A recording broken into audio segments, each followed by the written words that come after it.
I would like to welcome you to another session of the CIVICA Data Science Seminar Series in Social Data Science. You can read all about our series at socialdatascience.network. I'm Ken Benoit. I'm the director of the Data Science Institute at the London School of Economics and one of the partner members of this network, and very pleased to be introducing this session today. We have a fantastic speaker today. This is John Burn-Murdoch from the Financial Times. He's senior data He's a senior data visualization journalist at the Financial Times, where he works as part of an interdisciplinary team in the newsroom using data analysis and visualization to find and tell stories, often to very tight deadlines. His main subject matter focus at the FT is politics, where he has led the FT's data-driven coverage of things like the EU referendum and subsequent elections in other countries, but most famously nowadays, of course, this thing we have called COVID-19. And he has technical specializations in statistical programming language R for rapid data analysis, but also uses the visualization library D3 for custom graphics. He's going to be telling you about some of these and more. His talk is entitled Tracking COVID-19 with the Financial Times. It's my pleasure to turn it over to John and welcome him and welcome you all, and thank you for being here. Thanks very much, Ken. And again, thanks, just to echo that, thanks to everyone for joining today. I'm sure people have plenty of other stuff going on at the moment, so I really appreciate you taking the time. I'm just going to share my screen here to get into my presentation that I've prepared. And here we go. So, yeah, I'm just going to be talking a little bit about what I've spent the last year doing, really, and what our team more broadly at the FT has been doing, and how I think the nature of this work is deeply, well, it's about as close as you get to sort of to applied data science in the journalism realm, and just really living on a sort of day-to-day, hour-by-hour basis with this sort of goal of trying to find the best data, analyze the best data, and communicate the best data to a mass audience. And I think that's that mass audience element is one of the most interesting bits that I'm going to talk a little bit about in a few minutes. So I'm just going to talk for the next 25 minutes, half an hour or so, about what we've been doing to sort of in behind the scenes and up front in our coverage of the COVID-19 pandemic over the last year and more, and some of the lessons that I think practitioners and enthusiasts such as yourself can pick up from that. And of course, I'm very much looking forward to the questions as well, and what I can learn from you folks about your approaches with all of this stuff. So yeah, just a very, very quick background of myself. I'm the senior data visualization journalist at the Financial Times, which is quite a mouthful, and which means all sorts of different things from day to day. So that involves finding data, analyzing data, writing about data, visualizing data. It involves doing animations, static graphics, occasionally doing broadcast media stuff as well. So it's a very varied role that I'm very fortunate to have. I think I really enjoy that variety that comes with this. I've been at the FT now for about 7.5 years, which seems to have sort of flown by the last year in particular, but my role has evolved a lot over that time, but I've always been working with data, with graphics, and with this idea of communicating the findings from your data. So I want to start to sort of set the scene and to really, I guess, communicate my perspective on all of this stuff, which is that this data analysis and visualization is really, to me, more fundamentally about communication than anything else. So I think I've probably been through a similar thought process to a lot of people who work in data science over the years, which is because this specialism, this field is technical and quantitative, there's always this temptation to think that is all it is, that it's all about optimizing and fine-tuning parameters and variables to get the most accurate, precise, best result. And so I think a lot of us subconsciously have this question of, well, what defines a best data scientist? Well, it's the person who has the best methods, the best models. It's a technical skill which you can just sort of optimize for in a nice way with constant feedback and seeing how you're improving. But what I would say, it's actually about the person who's the most effective communicator of their work. It's no good doing an incredibly detailed, intricate, and highly accurate analysis if it's not communicated in a way that gets across to many, many people. I think, if people want to work in a domain where it really, really is all about the numbers, I'd say, get into finance. And even there, it's not all about the numbers. But when we're in this more humanities and sciences domain of data science, this act of communication and how you get your results, your findings across to people in an accessible way that they actually understand is really, really critical. And that goal, that drive, that idea is probably, well, it really is, it's central to what I do and what we do at the FT. I think more than other newsrooms, we have this focus on, yes, we're analyzing data, yes, we're visualizing data, but the focus is always on how are we communicating with these charts? How are we using these as journalists to convey information, not just thinking of what's the coolest or most beautiful way that we can display something. And that means it's beneficial to us at the FT, within the FT as well, because it means that our colleagues who are used to writing and speaking and using words, they appreciate our work as being exactly the same craft as theirs. It's about communicating. It's not just about dressing up a page. So yeah, that is my perspective on all of this that I think informs the work that I do. I know there are other perspectives. There are certain jobs and professions where the emphasis on communication is perhaps a little bit less. The emphasis on technical expertise is perhaps a bit more. But I think generally speaking, the emphasis on communication is not sufficiently highlighted. And that's something I'm hoping to do with my work and opportunities like today. So I'm going to start with the origin story of our coronavirus trajectory tracker. This was probably the most high profile chart that we produced at the FT over the last year. It's gone through many iterations and is a more, let's say, a more mature form today than it was at the outset back a year ago today. But this was a chart that came up it was very unplanned. And I think, again, that goes for a lot of the last year. I don't think many of us have realized where the things we'd be doing on a day-to-day level would take us, and yet here we are. So this was an email that I received from one of my colleagues on, I think it was around the 10th of March last year, so just over a year ago now, which was from one of our general news reporters. And she was just asking me, do we have any data that demonstrates the rate of acceleration of coronavirus in Italy and how other countries compare to Italy in terms of, are they higher or lower, but also are they on the same trajectory? This was, I mean, it's strange thinking back now because this stuff has all become second nature to us, but this was at a time when exponential growth and the idea that there was an accelerating growth rate baked into the way this virus was spreading, that was all still very new. And it was very new also to look at one country and say, well, could we see what's happening in that country, in this country? But that was the question we were getting at here. We were seeing by this stage frequent and quite concerning news reports coming out of Italy about how bad the situation was in Lombardy. And we wanted to know where are other countries, including the UK, in relation to that. So I quickly went and pulled together some data from Johns Hopkins University in the US, who at that time were already tracking the numbers here. And I threw together a very quick chart in R, in ggplot, the package that comes in R, the statistical programming language. And this is what that chart, that rough version looked like that I sent back to my colleague to show her what we had. So I've got the number of days since a country had 100 cases going from left to right, and then the cumulative number of cases recorded going from bottom to top. And the reason for using that axis left to right was because even by then we knew that this data was a little bit shaky. You can only have cases when you're testing. And so instead of just counting from when a country recorded its first case, we wanted to go from its 100th case, because qualitatively speaking, that was a better measure for when an outbreak had really begun rather than the first case. Similarly, you've got the logarithmic y-axis here, which has sort of found new fame over the last year because we're dealing with this exponential spread. But the point here is, I've thrown the information into the chart. The chart does answer that question of how are countries faring relative to Italy. But this is a very Spartan, sort of sterile representation of the data.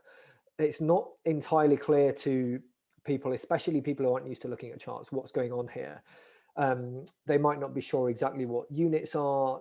They're not really sure what takeaway message they're meant to be getting from this chart. So the next step before obviously we publish something like this is to bring it into FT styles. So we've got our iconic pink background here.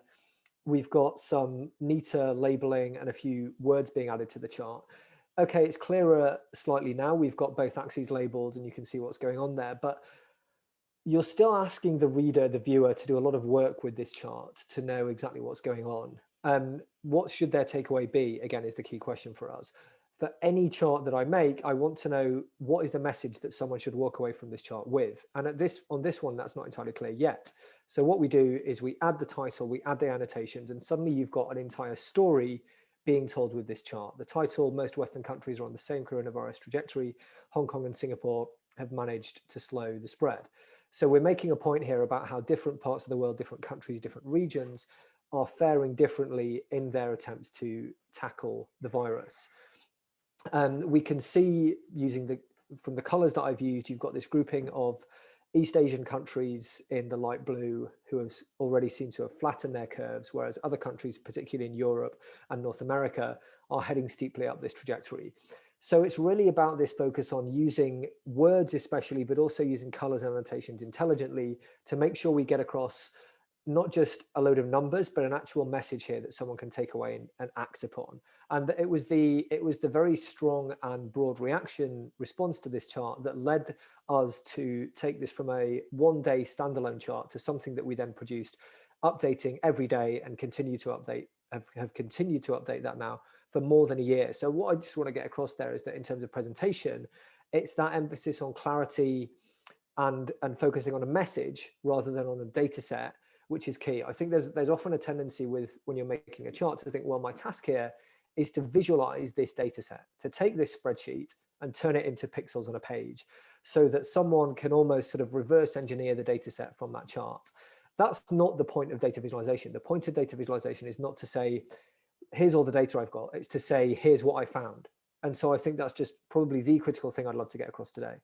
But moving away from the visualization, and sorry, just quickly on that point as well, the way I like to think about that is that I'm sure most of us on this call today, we, to some degree or other, we would self-identify, as it were, as chart people. You know, we are used to encountering charts. Maybe we make charts. Maybe it's just that we're constantly reading academic and other material that includes a lot of charts. So for us, axes and legends and colors and different scales are second nature. But we are a tiny, tiny minority of people in the world. We're a tiny, tiny minority of people in the Western world, in the UK, the US, and Western Europe. Most people are not chart people. Most people probably try to drop the study of maths at as early an age as they possibly could. And what I think we need to emphasize as chart people with our charts is making them accessible, understandable, approachable to people who haven't had that background, so that we get more people onto our side, as it were. But moving away from charts for a minute now, the second lesson, and in terms of the actual act of data science rather than data visualization, this for me is definitely the biggest lesson that I've learned working on the pandemic. And that is that when you are working with data, when you're analyzing data, when you're visualizing data, the single most important thing for you to do is to make sure you really deeply, fully know your data, and to always start from a position of skepticism of, does this data actually do what it purports to do? Do these numbers mean what I think they mean? Do they even mean what the person who compiled them thinks they mean? And that's been absolutely central to everything we've done this year on COVID-19. And a big part of that is because, you know, this is a completely new phenomenon. Countries didn't have, or most countries certainly didn't have clearly defined schemas and methodologies and approaches for reporting on the outbreak of a infectious disease pandemic. And so all over the world, it's been clear over the last year has gone on. Countries have been coming up with solutions on the fly. You know, some governments using GitHub, others using Google Sheets. It's been amazing to watch all of these systems being thrown together as countries realized the urgency of what they were dealing with. There's also the issue of, and I'll come on to this in a lot more detail in a minute, of how the amount of testing that a country is doing with COVID has a huge impact on the amount of not only cases but deaths that they then find and are able to include in their data sets. And that is a critical consideration for anyone working with this data. Not only does that differ between countries, it also differs over time.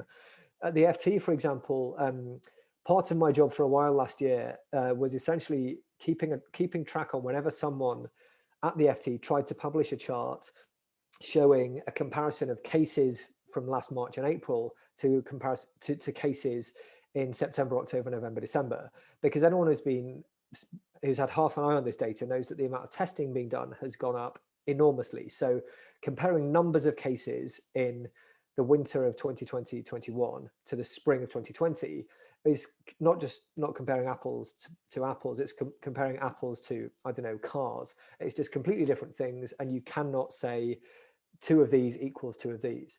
So just being deeply skeptical of the data and what it might mean has been critical. And the interesting thing about this is that at a place like the FT, that is a relatively new thing to keep in mind. It shouldn't be, but it is, because usually the data we're working with comes from places like the World Bank, the OECD, and other national statistical bodies where the data means what it means, and all of those adjustments have already been made.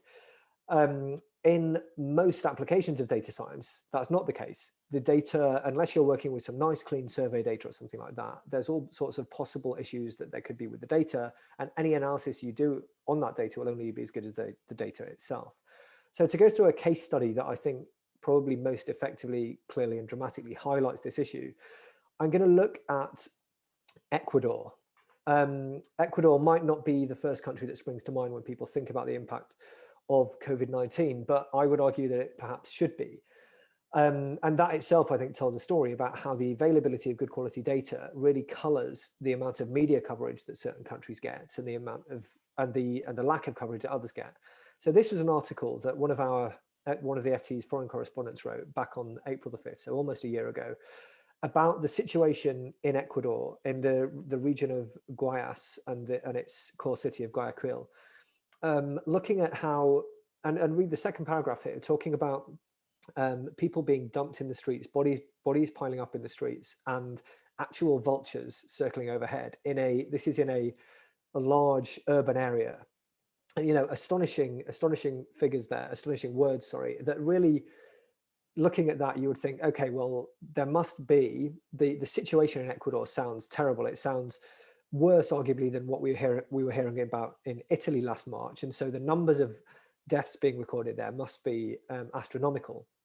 But then if you look at the data we were seeing at the time, so here's the case rate as reported on that day in early April, which was 14 cases per million per day in Ecuador. So considerably lower, much lower than in countries like the UK, Italy, France, and Spain in Europe. And so looking at that, there's an immediate disconnect of, well, the data in Ecuador suggests that the outbreak is much more mild than what we're seeing in Western Europe, but the reports we're hearing from on the ground suggest that's not the case.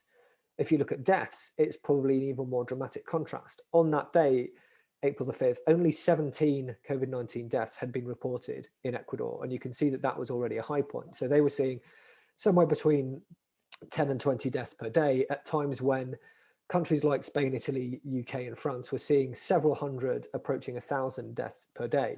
Again, that number and that picture from on the ground do not match up whatsoever.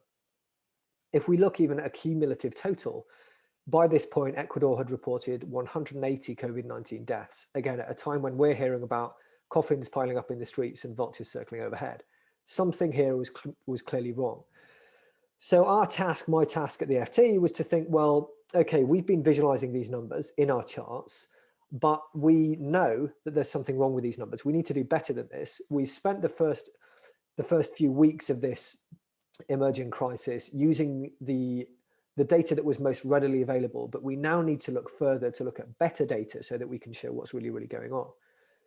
And so we turn to the concept of excess deaths, which I'm sure some of you on the call today will be familiar with. So this is the idea of looking at the total number of people who've lost their lives for any reason in a certain place at a certain time, and comparing that to what you would typically see in an average year, and particularly in recent years, so that you're keeping everything else controlled, as it were. You're keeping everything else as close to today as possible, except you're saying, what about before the pandemic? And so this is the latest version, the latest update of our excess deaths tracker that we've been working on. And at the time, we only had about 15 countries when we first launched this back last April, but now we've got dozens, of which you're only seeing a sample on the page here. So all of these charts are showing in the red shaded areas are the numbers of people who have died this year over and above what would have been expected at those same places and same times.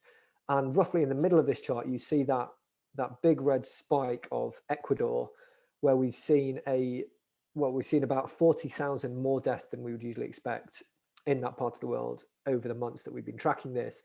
And that equates to about a 70% increase. So 70% more people dying than usual. And if we think somewhere like the UK or the US has done badly in terms of coronavirus death toll, the UK's equivalent figure is a 21% increase and the US 19%. So Ecuador more than 3 times more badly affected by that measure.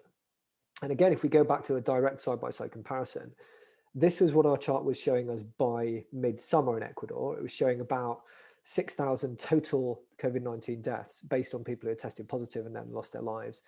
Whereas if I plot side to side the reported figures in blue and the excess mortality data in red, we can see that in that period of early to mid-April, when the reported figures were only in the tens or perhaps at a maximum hundreds, very low hundreds, the actual numbers were several thousands of people losing their lives over and above what would normally be expected. And again, based on reports on the ground, we know that the overwhelming majority, if not all of that, was due to COVID. So 2 completely different pictures, but the blue line here was the line that everyone was using by default when they were visualizing coronavirus data. So just the clearest example possible of how it's critical to know what you're plotting. It's critical to know what you're analyzing and communicating. And by making sure that you're getting as close to what you actually think you're measuring as possible, often the story will change dramatically, but that is absolutely the job you should be doing. You should not be visualizing the easiest data to get hold of. You should be visualizing the best data to get hold of.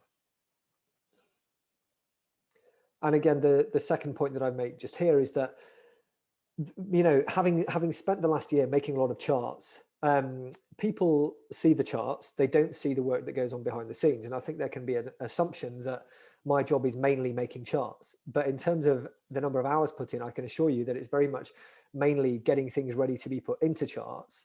And I would definitely say that I've spent a lot more time sourcing, collecting and cleaning data this year than analyzing and visualizing it. And that is often the way it should be. I think there's sometimes an assumption that you get a nice spreadsheet here that just lands on your desk and then you chart it, but it's not the case. And the best work comes from the work where you've spent a hell of a lot of time finding the best quality data before you even get to analyzing and plotting it.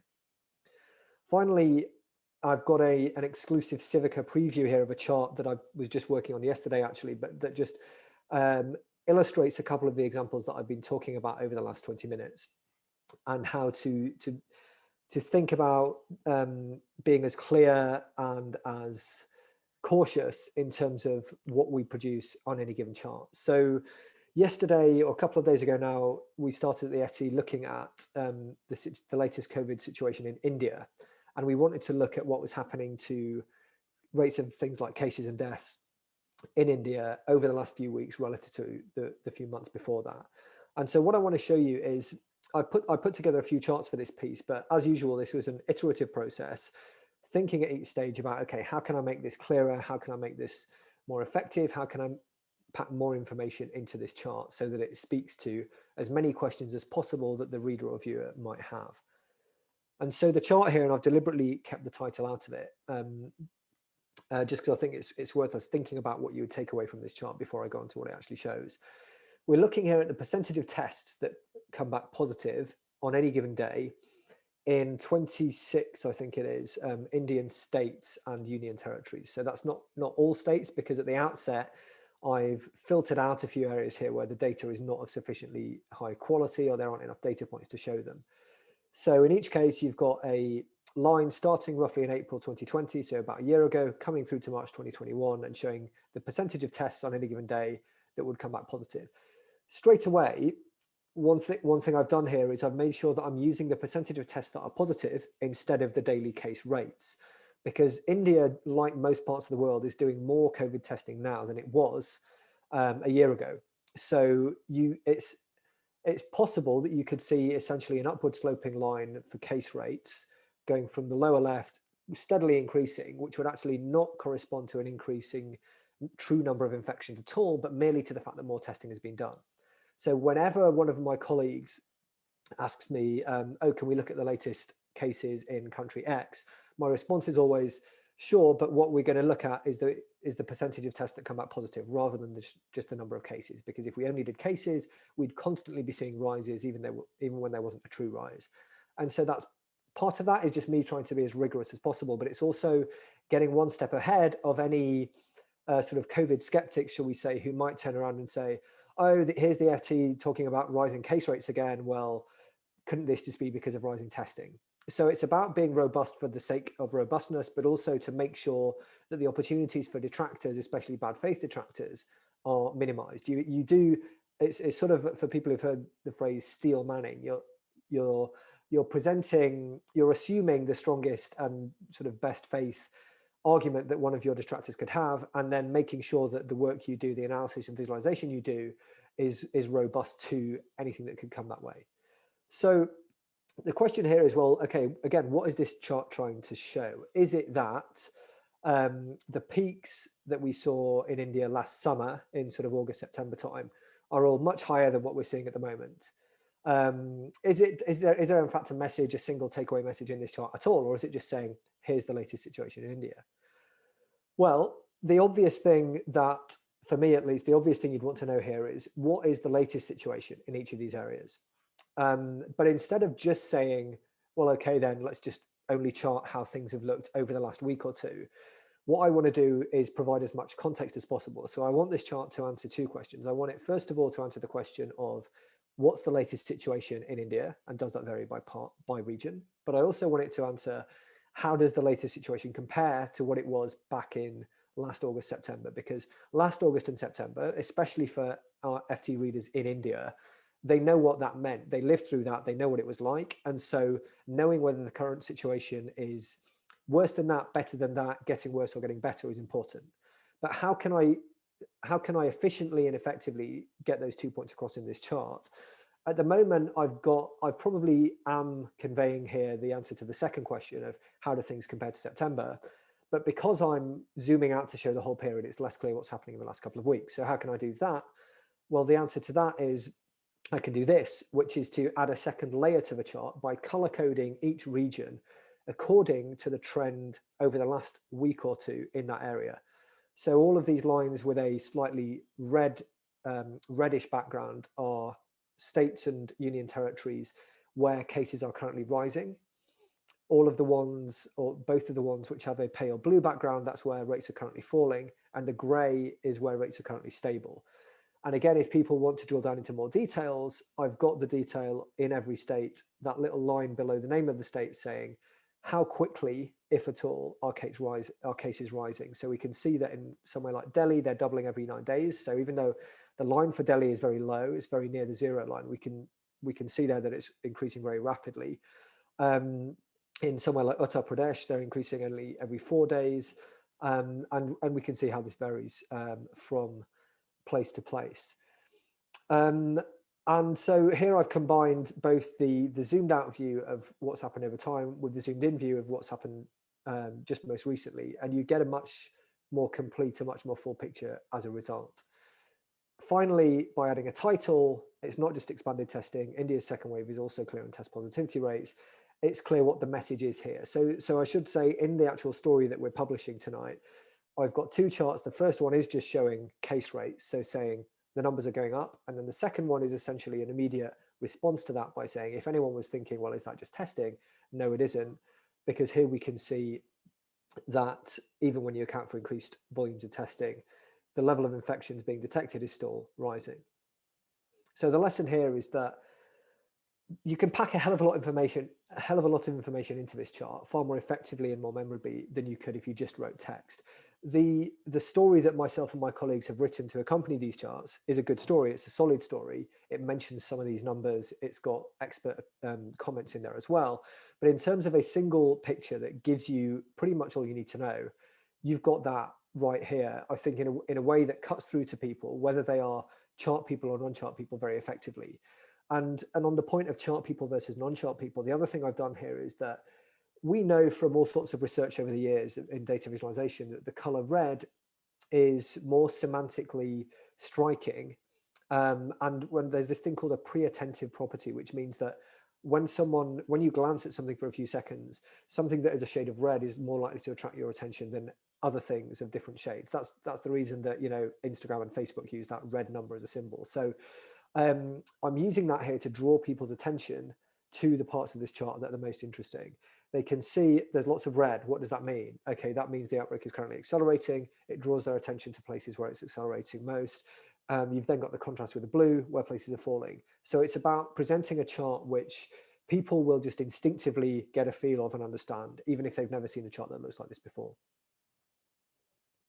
So just going back to recap the initial message and the take home that I would hope that people leave with today. The way you can best be a brilliant data scientist is by, yes, following the best methods, and yes, having the best models, but over and above that, focusing on how effectively you're communicating your work, making sure that it's understandable not only by people like us, people who've studied data science, people who send charts to our friends on WhatsApp and that kind of thing, but also to people who stopped studying maths when they were 16 or as soon as they could, to our mums and dads and people even from countries where the education systems don't provide access to charts, but presenting our work in the most clear and accessible way as possible in order to actually get the results of our work out there for people to start acting upon. And that concludes the talk. So really looking forward to hearing any comments and questions on that. That's fantastic. Thank you so much, John. I think that was really interesting for everybody. It's a fascinating look behind the scenes of what goes on at the FT, and a bit of a masterclass in data presentation, data visualization. So we have got a few questions streaming in already, so I'll jump straight in. We have one from Joshua Loftus of the LSE Statistics Department. He asks, did you have any discussions of the ethics of publishing case or test data because of things like the political implications of flawed cross-country comparisons or members of the public having a false sense of security and changing their behavior? Similar questions have been raised about political polling, for example. Could you say a few words about that? Yeah, I mean, fantastic question. In the first instance, if I think back a year, to be honest, not really. The focus was simply because at that time, I think a question like that is a question that, and I'm not going to second guess the questioner there, but I feel like not many people were asking that question a year ago, whereas obviously a lot of people are now. Back then, there was more of an urgency to just know what was actually happening, and surfacing any information, as long as we didn't think that it was sort of explicitly misleading, I think was the most useful thing we could do at the time. Again, I used that Ecuador example because as we began to realize that there were more problems with this data, that's when we began to change what we were showing to make sure that we were getting as close to the ground truth as possible. But, it's an excellent question. It's a question that comes up as well with coverage of vaccine hesitancy, for example.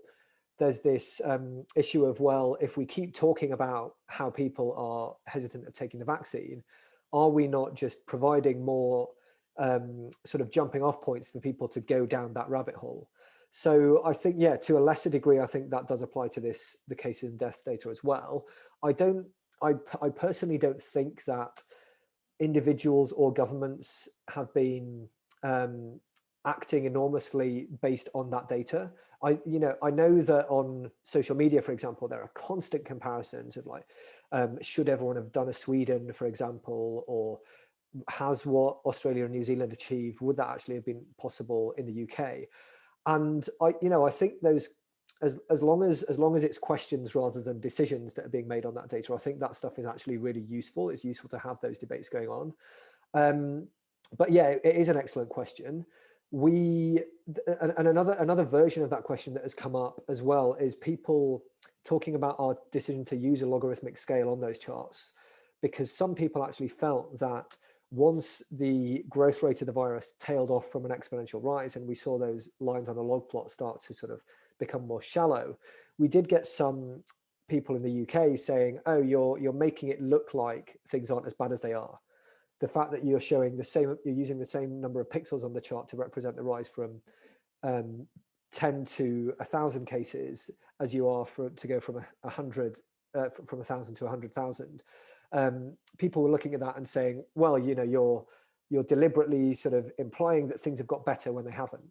And I mean, you know, the sort of the sort of techno elitist or data science elitist answer to that would be, well, you know, if you understood log charts, then you'd see that that's not what we're showing here. But that's not really the point. The point is people were sort of reading into our design decisions sort of political motivations which weren't there. So yes, we've been acutely aware of how people can misread or misunderstand some of this stuff, or even, you know, it's not always a case of misunderstanding. Sometimes it might just be bad presentation on our part. But I think because we've never felt that this was, you know, critical information that was driving decisions. It was more putting information out there to inform people, to be a part of people's decision making. We never felt that it was high risk. But I guess at the same time, what I've even said in that talk is that things like the fact that I've been clear that we shouldn't be comparing cases in winter to cases in spring, things like that, where I think it's just, there's clearly misleading data, and people who were saying last September, for example, that the situation in the UK was already worse than it was in March, based on numbers that we know to not be comparable. That I think was harmful. So I guess, yeah, I don't have a sort of definitive black and white take here, but I think it's a really interesting question. And yeah, we've definitely been questioning things internally along the way. Great, thank you. And I think you've answered Cecile's question as well in the process of that very comprehensive answer. She asked, what were the most common biased data visualization examples you came across over the period? So I think you've given us a few examples, but if you had any more, perhaps you might like to mention those. I'll move on to another question as well. You mentioned that, so Mike asks, you mentioned that annotating the chart helps with people who don't understand charts, but how do you balance that with not having all the data available? How do you make sure that your interpretation is the correct one? Again, this is touching on many of the same issues. Yeah, fantastic question. I'll just quickly come back to the previous one in terms of examples of biased charts. I think, to be honest, the most simple bias that I see is people will just cherry pick the examples that they want to show. So even if, notwithstanding the fact that the data itself can be biased, everyone is always going to, whether it's our interactive charts on the FT or whether it's a site like Our World in Data, and they'll highlight the country that they don't like and the country that they do like and say, well, this shows that if this country had done this, then everything would be fine. And it's less about the data or about the chart choice and more about what's chosen to be displayed in the chart. So I think that's the most simple one. But of course, there are all sorts of these things going on. So just going to the other question there, and sorry, could you very quickly remind me what that one was? Yeah, about how do you balance that with not having all the available data? How do you make sure your interpretation is the correct one? Got it. Yeah, brilliant question. And of course, there's no real way, and certainly there was no way back last March to know that our interpretations were correct. I mean, if I just take a look for myself at the annotations that I had on that chart back in March, there were people who responded to some of the annotations we had on those charts and questioned them. I think the most obvious example was we had an annotation at one point pointing to Japan and saying that part of the reason that Japan was dealing with the virus was because there was more of a culture of sort of civil obedience. And I can absolutely see why people might say, oh, all right, so here are these sort of, you know, white Westerners coming in and talking about how Japanese people are all sort of deferential by default. And I think certainly the wording there, and maybe even the entire thing was, we could have been more careful about how we phrased that.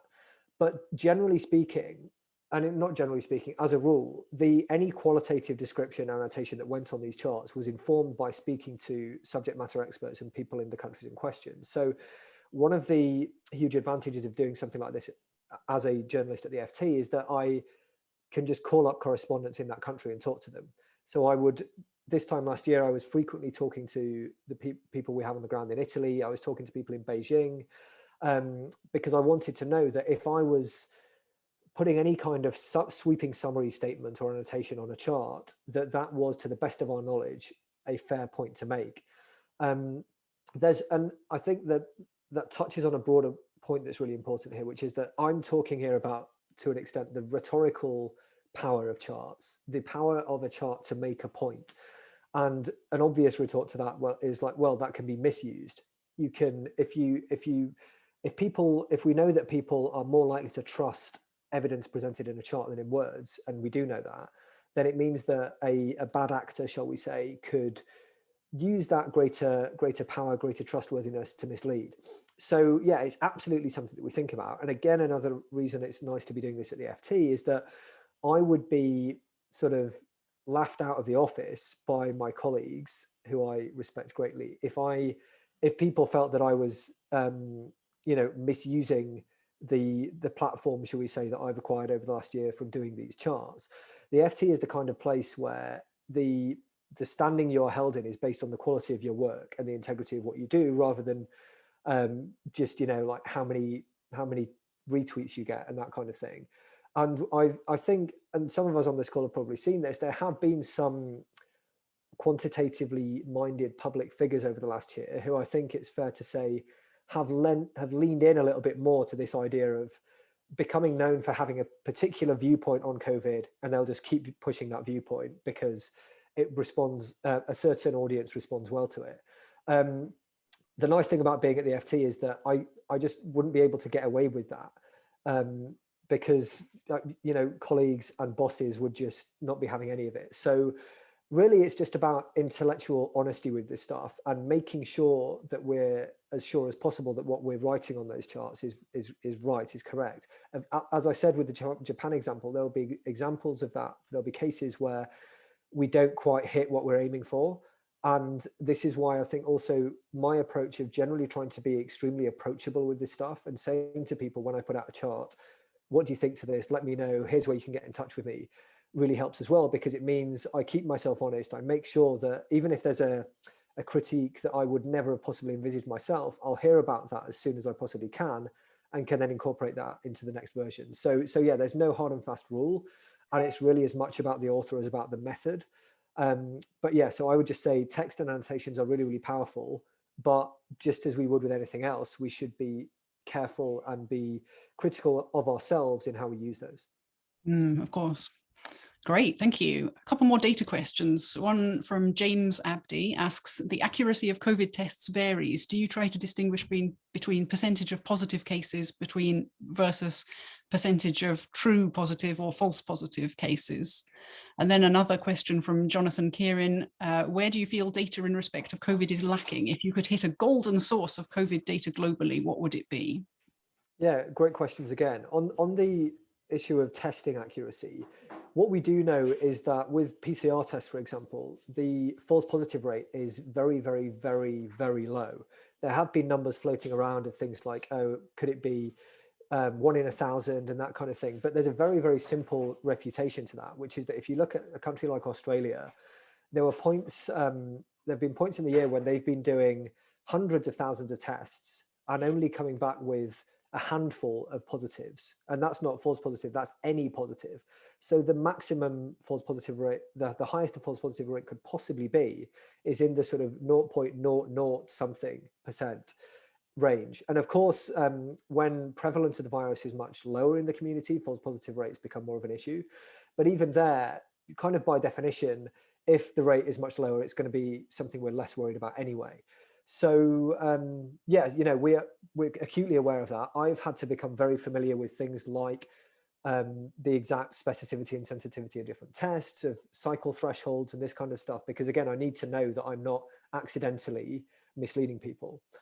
The second question, and again, sorry, could you just jog my memory? Yes, a golden source of COVID data globally. What's your wish list? What would you like to have? Yeah, I mean, excellent. Another excellent question. I think, and this is why I think I've liked working with the excess death stuff, because I know deaths are only one part of this whole thing. There's the economy as well. There's also things like long COVID.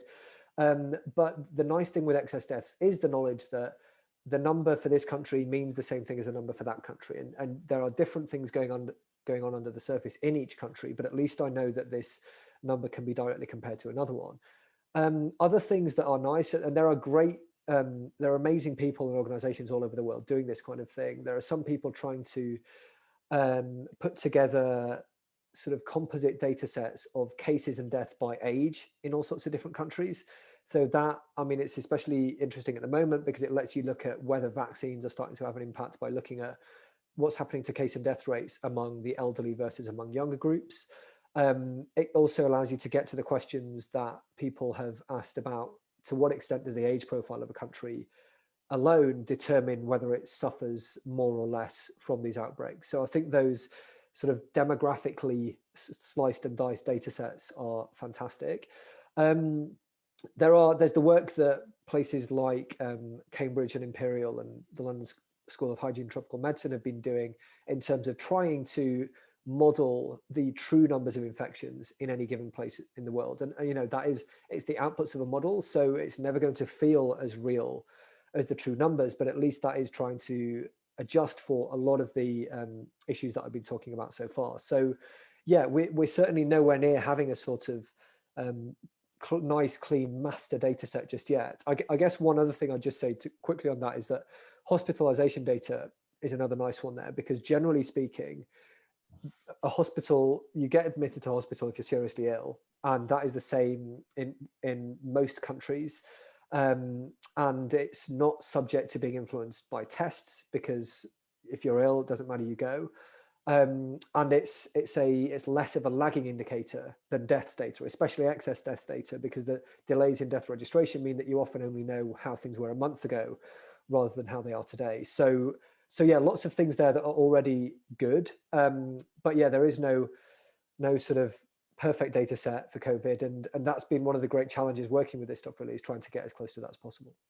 Yep, great. A couple of questions about the journalism side. One from Renato Franco, who asks, do you think that it's possible to stay on the reporting side and the data science part at the same time, or do you think that specialization is necessary to be efficient in speed? And Andy Lynn asks, given that COVID-19 related data journalism has been receiving positive feedback, which it has, it's been fantastic, will the FT be scaling up the effort put into this specialist journalism and make it a more significant news genre? Excellent questions. On the, sorry, I've forgotten again the first question. Although specialization, reporting and data yes. science separately or together. Brilliant. So one of the there's two reasons I really like that question. One, just because it's sort of a core economics question. You know, if division of labor has led to efficiencies everywhere else, why not here? And also because it's something that I have sort of lived very personally for my career, in that as a data person in a newsroom, you're always feeling a bit of pressure to be the words person as well. You don't want to just be this sort of siloed nerd over in the corner who, you know, even if you're doing good work and people are like, oh yeah, that stuff's great, you always get the impression of like, they don't fully understand what you're doing though. And that's never a nice place to be, because it means you're sort of thinking like, you know, do they like this work because they understand it, or just because they know that like other people think it's cool? So there's always that pressure to do everything.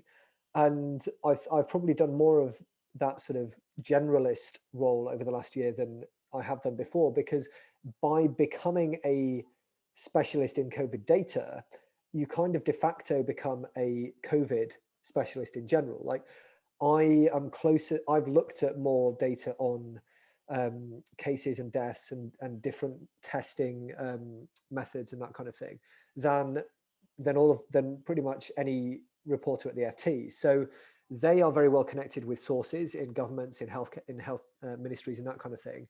I'm very well connected with what the data is telling us and what we should be wary of over-interpreting. So it's led to me doing a lot more writing than I had done in the past. But yeah, to be honest, I also think there's a danger with data journalists trying to do everything, which is that you just wipe yourself out. Because as I talked about in the slides, like loads of work goes into compiling the data here. And so something that happens so often at the FT is an editor will just say, oh, we're doing this story on the latest situation in Eastern Europe today, for example. Can we pull together a couple of charts for that? And what they think they're asking is, to come back to that previous question about the perfect data set, they think they're asking me to just sort of plug into this perfect data set, spit out 2 charts and there you go. But what they're actually asking is, I need to look at, okay, is the resurgence in Eastern Europe driven more by rising in testing or rising in the virus? Which countries are actually seeing more of a resurgence than others? Are the sort of anecdotes that have been told to our reporters actually borne out in the data? What role are the variants playing in this? All of that stuff needs to be looked at in order to get to the ground truth. And so a little request like that can take hours and hours of work. And if you're doing all that just to research and visualize the data, you don't have much time for writing. So I guess what I try to do is I try to specialize from story to story rather than year to year. Like, I don't just want to be only doing data analysis or only doing charts for a year, but on one story, maybe I'll just do the data crunching and charts while someone else does the words. And on another one, I'll write all the words and maybe do some quick charts or hand them off to someone else. So yeah, I think like anything, specialism really helps here. It saves you a lot of time. I feel like at the FT, my role should be to get as much information out as possible, as quickly as possible. And I don't want to sort of selfishly hold things up by insisting that I do everything. The second question. And have the FT been scaling up? Yes. So have they hired a few people to give you a bit more support with that? Yeah. So the good news is that that process is ongoing at the moment. So we're in the process of hiring a couple of roles at the moment to expand the team, and it feels incredibly fortunate to be able to say that, because obviously, like most industries, media has been having a tough time of it over the last year. A lot of our advertisers are people who advertise for things that people can't do anymore, or well, haven't been able to do for the last year. So, the FT's better insulated than many places because of the role that subscriptions play in our revenue streams. But for a long time last year, like most of the media world, we were on a hiring freeze. But yeah, the nice thing recently has been that our team specifically has been targeted for an expansion, because there's been this real appreciation from the people at the top that it makes a huge difference. We've got that, there've been hundreds of people who've said explicitly this year that they subscribed to the FT because of the data and charts work that we've been doing. So yeah, we are expanding, and absolutely, if there are people here today who are interested in that kind of stuff, then by all means drop me a tweet or an email or something, and I'll put you in touch with the right people. Oh, very good, thank you. So we have another question, probably just time for maybe 2 or 3 more. Are you attempting to measure the effects that administered vaccines have on the pandemic? I think I've seen a graph of you doing exactly this. I'm sure the answer is going to be yes, but then what data are you using for that, and how do you use it? Yeah, excellent question. We are doing that, and the way we do that is, and this isn't something I came up with, this was pioneered by a team of scientists in Israel, because Israel has obviously been at the forefront of vaccine rollout globally. And what they did was, in order to be as sure as possible that what they were seeing with the results of the vaccine, was they look at a couple of different ways of measuring this. So you don't just want to say, are cases coming down overall? Because that could be for all sorts of reasons. It could be because of social distancing restrictions. It could be because of naturally acquired immunity. What you want to do is try the best you can to separate your data into vaccinated and unvaccinated people. Now, obviously, the actual healthcare ministries in these countries and the pharmaceuticals themselves are able to do that, and that's why we have the trial data that we do. But for journalists and analysts like myself, the best way to do that is you look at a country that has a relatively clear age gradient to its vaccinations. So in Israel, that's what they did. And so at an early stage, they were able to say, okay, well, the majority of over 60s have now been vaccinated. Very, very few under 60s have been vaccinated. So let's segment our cases and death data into over and under 60 and look at the rates of change in both of those. And what was very clear in Israel at the outset was that numbers were still going up among the other 60s while they were coming down quite steeply among the over 60s. So you can't say that's due to restrictions. You can't say that's due to natural immunity. It's most likely due to vaccines. So what I've been doing is replicating that method for the UK, for the US, for France, and wherever we have that age breakdown in the data. And in these cases, in all these cases, it is starting to show a sort of divergence of these two lines as the rate of cases, hospitalizations, and deaths falls faster among the elderly groups who've been more vaccinated. Yep, I think those are quite striking graphs and very positive message in them as well. So I think we've just got time for one more question. So from Mark Mullins in Vancouver, I think quite a good one to end on. Some see the past year as a social crisis more than a health crisis. In other words, the impact on the economy, health systems, social relations, and personal liberties are even more profound than the direct epidemic effect on health. What have you learned from the data and from your charting about human nature? Yeah, I mean, amazing question. I think it's absolutely right that we will be seeing the impacts of this for years to come. It's been, and look, this is a trap that I've fallen into sometimes as well, in saying that, oh, look, lockdowns haven't caused any deaths, for example. Lockdowns haven't caused any negative impact, because when you look at death this year, even in countries that had no COVID but did lockdown, deaths actually went down. But the fairly straightforward retort to that is, well, what if it's a lasting impact? What if things have been happening this year whose impact on mental health, for example, only really comes to be fully known years down the line?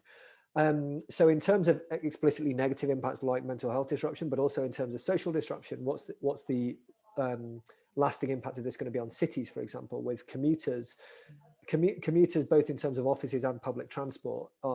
It's unlikely that we're going to get back to the old normal, just in terms of the numbers of people piling into the city of London, for example, at 8 a.m. So yeah, I think it's going to be fascinating, and there will be studies done on this for years and years and years to come, I'm sure, where we'll see all of these papers that have years along the bottom have a clear line break in sort of March 2020 and say what was a big change, what was a big shift in whether it's housing, mental health, migration patterns, that kind of thing. So yeah, I've been looking at that as best I can so far, but I think that's going to be something that we'll be able to dig into for years. Yeah, absolutely. I think it's a huge turning point for the world. And with that, thank you so much, John, for your fantastic talk and for the answering so comprehensively all of these questions. And thanks very much to the audience for providing such stimulating questions. If there are, if you want to continue the discussion, we can hop over to Twitter using the hashtag CIVICA Data Science, which is in the chat there. So please do carry on the discussion there if you have any interest. I think John is at John Burn-Murdoch. You'll easily find him because he has 330,000 followers or something like that. So thank you so much for such a stimulating talk and discussion. I'd just like to advertise our upcoming events. If I share my screen, you'll be able to see, there we are, that we have coming up on the 7th of April, the next CIVICA seminar will be Christo Wilson from Northeastern University on fairness in the labour market, negotiating with AI. And on April the 21st, we have a talk about fake news. So thank you very much to everybody for participating, and we look forward to seeing you at future seminars.